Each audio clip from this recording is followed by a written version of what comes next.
Le 6-9 Listen anywhere.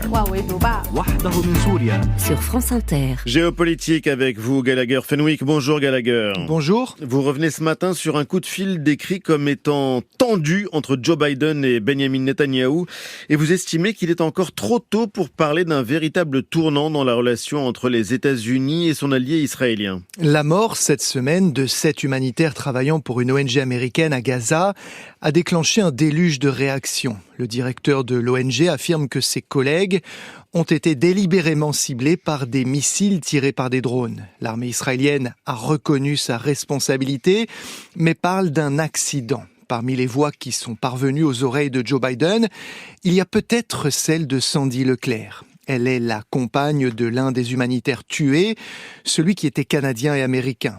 Elle supplie le président des États-Unis de faire toute la lumière sur la tragédie qui vient de faucher l'homme avec lequel elle a un fils de quelques mois. Nous avons besoin de la vérité. Il y a tellement de zones d'ombre. S'il vous plaît, Monsieur Biden, donnez-nous la vérité sur ce qu'il s'est passé.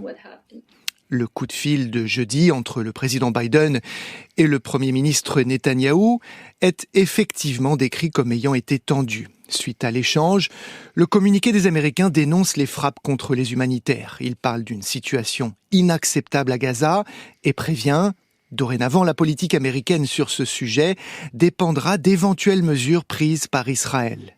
Une étape est franchie. Joe Biden aime dire que si Israël n'existait pas, il faudrait l'inventer. À présent, il envisage publiquement de conditionner l'aide à l'État hébreu. Après la frustration et l'exaspération, l'heure est désormais à l'indignation du côté de Washington. Et qu'est-ce qui vient après l'indignation, Gallagher ?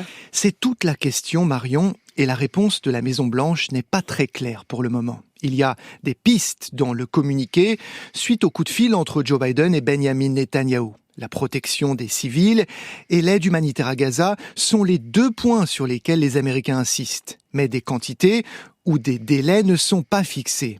Le président américain n'exige pas, il indique qu'Israël doit annoncer des mesures concrètes. Le président américain n'ordonne pas, il souligne qu'un cessez-le-feu immédiat est essentiel. Il ne réclame pas du Premier ministre israélien qu'il conclue un accord pour la libération des otages, il l'incite à le faire. Indiquer, souligner, inciter, des verbes qui sont plus proches de l'invitation que de la contrainte. Le Washington Post fait une révélation qui souligne cette ambivalence et tempère le sentiment d'indignation exprimé dans le communiqué.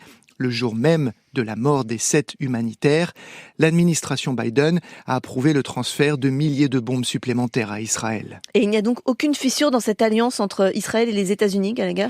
Pas de fissure, mais un vernis qui commence à craquer par endroits, Marion.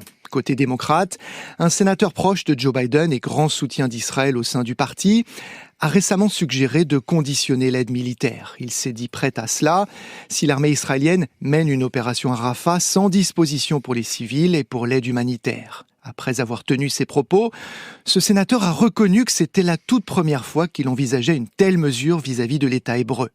Côté républicain, il y a également une surprise. Benjamin Netanyahou mise peut-être sur l'élection, en novembre prochain, d'un Donald Trump plus conciliant. C'est raté. L'ancien président affirme qu'Israël perd tous ses soutiens et doit vite mettre fin à ses opérations.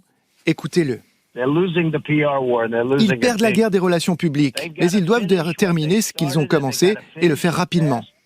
Ces divergences sur Gaza repasseront sans doute au second plan si jamais l'Iran met ses menaces de représailles contre Israël et les États-Unis à exécution.